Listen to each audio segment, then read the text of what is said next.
Selamat datang di channel Cerita Cinta. Channelnya cerita cinta romantis.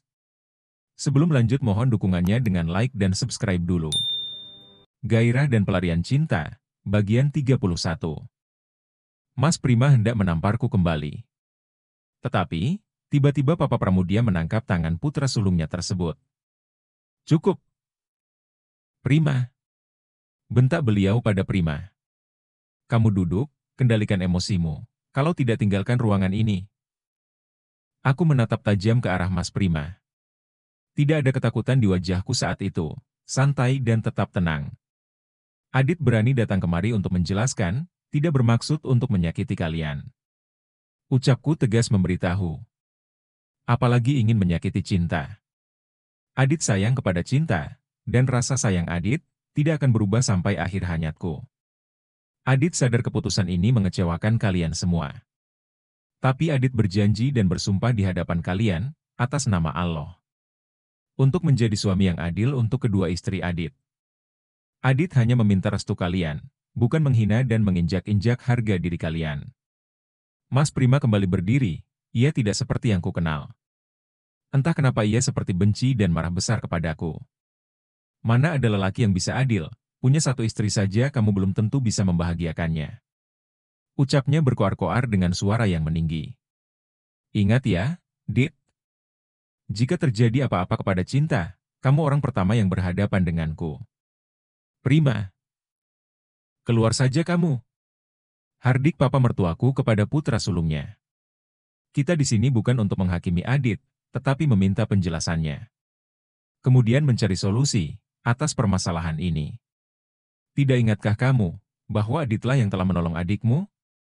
Membangkitkan kembali semangat hidupnya. Coba kamu di posisi Adit, apa kamu berani datang dan menjelaskan apa yang terjadi sebenarnya? Mas Prima tertunduk malu. Semua perkataan Papa Pramudia membuatnya sadar bahwa tindakannya itu tidak akan menyelesaikan masalah ini. Mama tidak setuju, Pak. Potong Mama Sekar menyela perkataan suaminya. Mama tidak rela cinta di madu. Mama minta Adit pilih cinta atau wanita itu. Jika ia memilih cinta, maka ceraikan istri yang kamu nikahi sekarang. Tetapi jika kamu memilih wanita itu, maka ceraikan anakku cinta. Belum sempat aku menjawab, tiba-tiba. Ting, tong. Seseorang ART mendatangi ruang keluarga, lalu memberitahu kepada Mama Sekar. Maaf, Nyonya. Ada tamu di depan, katanya mereka adalah Papa, Mama dan istrinya Mas Adit. Kalau begitu ajak mereka kemari. Ucap Mama Sekar tegas kepada ART-nya. Baik, Nyonya. Jawab ART itu singkat. Semua yang berada di ruangan keluarga terdiam, suasana berubah menjadi hening sejenak. Hanya helaan nafasku yang terdengar di telingaku, aku hanya menundukkan kepalaku. Assalamualaikum. Ucap seseorang dengan suara berat, yang sangat familiar suaranya di telingaku. Seketika aku mendongakkan kepala, mendengar suara papaku. Papa mertuaku terperanjat, ekspresinya berubah. Selayaknya orang kaget setelah melihat yang datang saat ini. Mas Rahadi. Serunya sambil memburu dan mendekati Papa. Mereka berpelukan dengan erat, Prima seketika ikut melihat dia melongo dengan mulut menganga. Mari, Mas, duduk. Ucap Papa Pramudia menghormat pada papaku. Papa, Mama dan Tasya kemudian duduk, mereka datang tanpa memberitahuku sama sekali. Suasana ruangan menjadi penuh dan ramai, tetapi tetap sejuk karena sirkulasi udaranya sangat baik.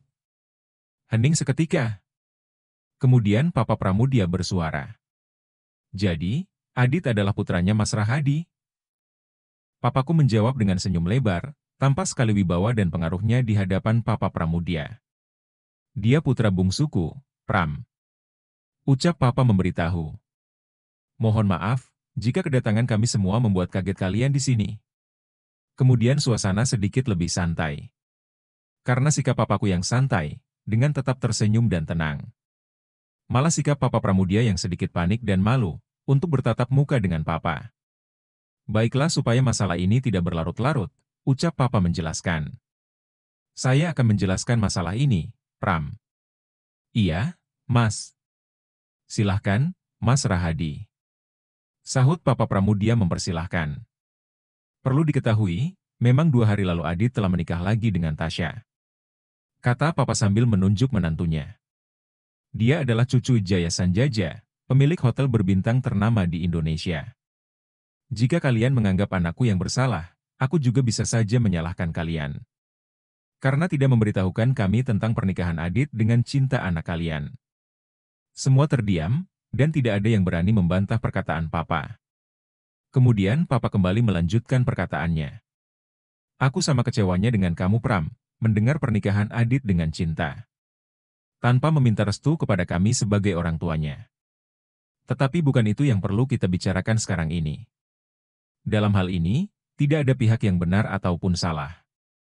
Inilah namanya takdir buat mereka bertiga. Seharusnya kita di sini mencari solusi terbaik untuk pernikahan mereka. Jujur, walaupun kami belum pernah kenal dengan cinta. Tetapi kami yakin, pilihan Adit adalah yang terbaik untuk hidupnya. Begitupun dengan Tasya. Kami menikahkan mereka, karena sejak kecil, Adit selalu menjaga dan melindunginya. Dan Adit tidak akan pernah mengingkari janjinya. Karena janji itu adalah prinsip hidupnya. Prinsipku dan keluarga kita, Pram. Kamu ingat pesan almarhum papaku kepadamu? Janji itu adalah sumpah. Orang akan percaya kepada kita, jika kita bisa menepati janji tersebut. Walaupun mungkin terasa berat dan pahit, yang akan kita terima nantinya. Papa Pramudia mendengar dan menyimak baik-baik penjelasan papaku. Lalu beliau berucap, aku sudah mengerti penjelasan Mas Rahadi. Ucap papa mertuaku menjawab perkataan papa. Aku salut pada Adit anakmu, Mas. Dia masih muda tetapi jujur, dan berani untuk menghadapi masalahnya. Dan berani untuk mempertahankan kebenaran yang ia yakini. Awalnya aku sempat marah dan kecewa kepada Adit, karena ia mempermainkan pernikahannya yang masih terbilang seumur jagung. Dengan menikah kembali tanpa memberitahukan kepada cinta, ataupun kepada kami keluarganya. Tetapi karena ini memang sudah takdir dari Allah. Kita tidak bisa mencegah dan menghalanginya. Tapi sebagai orang tua cinta, aku hanya ingin meminta kepastian Adit. Mengenai pernikahannya dengan Cinta dan juga Natasha. Bagaimana mereka menjalani pernikahan poligami ini? Bisa kamu jelaskan, Dit? Papa menoleh padaku, lalu ia tersenyum sambil menganggukkan kepala. Aku menghela nafas sejenak, lalu segera menjawab dengan penuh keyakinan dan mantap. Jujur, hati Adit saat ini mencintai Tasya dan Cinta. Keduanya spesial dan keduanya sama berharganya untuk hidup Adit. Seperti yang sudah Adit katakan tadi, Adit tidak bisa memilih mereka. Mereka berdua hidup Adit, kebahagiaan Adit. Dan sebagai bentuk keseriusan Adit, di hadapan kalian semua Adit berikrar. Demi Allah, aku Aditya Febriansyah tidak akan menceraikan salah satu istri Adit, kecuali mereka sendiri yang mengajukan gugatan perceraian. Selama Adit menjadi suami mereka, akan aku perlakukan sama adilnya. Adil dalam artian hanya kami bertiga yang mengetahui, merasakan dan menjalaninya. Jika sampai aku melanggar sumpah dan janjiku, aku rela dan ikhlas untuk mendapatkan azabmu ya Rob. Mendapat cacian, hinaan dan makian dari kalian semua, atas ketidakmampuanku. Boleh saya berbicara di sini? Ucap Tasya meminta izin pada kami semua. Papaku mengangguk, begitu juga yang lainnya. Silahkan nak, Tasya. Ucap Papa Pramudia mempersilahkan. Terima kasih pada semua, tak kenal maka tak sayang. Saya Anastasia Putri Wijaya, benar aku juga istri dari Aditya Febriansyah. Ucap Tasya memberitahu. Aku bukan bermaksud merusak kebahagiaan Cinta dan Adit. Kalian salah jika mencaci maki, menghina bahkan menghardik suamiku, Mas Adit. Karena yang mesti dipersalahkan di posisi ini adalah aku. Akulah yang memaksa Mas Adit menikahiku, karena sebuah janji yang Mas Adit ucapkan dahulu. Padahal waktu itu aku sudah mengetahui dan mendengar kabar, bahwa Mas Adit telah menikahi Cinta secara siri. Pernikahan kami sah secara agama maupun secara hukum. Tetapi setelah melihat betapa Mas Adit mencintai Cinta, serta kesungguhannya untuk berlaku adil kepadaku dan Cinta, maka aku tidak akan mengungkit masalah status pernikahan, tidak ada istri pertama ataupun istri kedua. Kami berdua adalah istri-istri dari Mas Adit. Akan berbakti kepadanya, meminta perlakuan yang sama. Itulah yang disebut dengan takdir. Kami bertiga ditakdirkan untuk menjalani kehidupan poligami, dan kami mohon restu kepada kalian. Supaya kami bertiga berbahagia. Dan untuk saat ini, aku meminta Mas Adit lebih banyak memperhatikan Cinta, yang kini sedang hamil. Sambil pelan-pelan memberitahu dan meyakinkannya, dengan pernikahan poligami kami ini. Aku yang akan menjadi penjaganya, pelindungnya dengan taruhan nyawaku. Jika Cinta sakit, aku pun ikut sakit, itu janjiku pada kalian dan atas nama Allah. Aku mengucapkan semua ini di hadapan kalian semua. Aku dan semua orang yang mendengarkan perkataan Tasya terdiam. Setelah ia selesai berbicara, tidak ada sanggahan ataupun bantahan. Seakan Tasya mempunyai wibawa yang sulit diungkapkan. Aku tersenyum kagum dengan kepintaran Tasya. Semakin mencintainya dengan segala pengorbanannya, yang akan ia lakukan untuk kebahagiaan kami bertiga. Kemudian Papa Pramudia bersuara. Aku lega mendengar penjelasan Adit dan juga Tasya, mereka sudah memberikan solusi dalam masalah ini. Aku senang dan sekaligus mengucapkan terima kasih, khususnya kepada Tasya yang mau menerima. Bahkan menganggap Cinta seperti saudaranya sendiri. Papa mendoakan. Semoga kalian bertiga berbahagia dalam menjalani pilihan kalian ini. Dan pesan Papa, kalian bertiga terbuka satu sama lain. Hadapi semua masalah rumah tangga kalian dengan baik. Hindari pertengkaran, dan cari solusi dengan kepala dingin. Papa yakin kalian bertiga sudah dewasa dalam bersikap, dan dalam mengambil keputusan. Oh iya hampir lupa, ucap Papa Pramudia. Prima, jelita.